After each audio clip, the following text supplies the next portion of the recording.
The interesting thing here is not about the issue. Let's just talk about Obama's view of the court. Because when they agree with him, he thinks that they ought to be followed to the T. When they don't, they ought to be ignored. Both the state attorney general and the federal justice department are arguing to overturn the DOMA law. The Obama administration decided, without even waiting for a court ruling, that Section 3 of the bill is unconstitutional. They said they're not going to enforce it. Now, I want to just think about the hypocrisy of this, because it took every trick in the book to barely squeak Obamacare through Congress. And whether he agrees with it or not, DOMA passed in the House by a vote of 342 to 67, and it passed in the Senate 85 to 14. That's not a partisan vote. That was an overwhelming vote of both Democrats and Republicans. And let's recall this, the bill was signed into law by a Democrat, Bill Clinton, in 1996.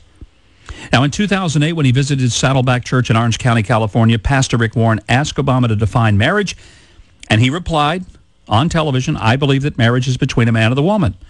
And he went on to say, and I'm quoting the exact words, "For me as a Christian, it's also a sacred union."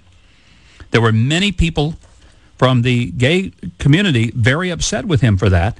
After he was elected, he said that his views on gay marriage were evolving, and he abolished Don't Ask, Don't Tell, and instructed his Justice Department not to defend DOMA. Again, regardless of your views about marriage, what this reveals is a very interesting sort of approach that President Obama seems to take to court decisions.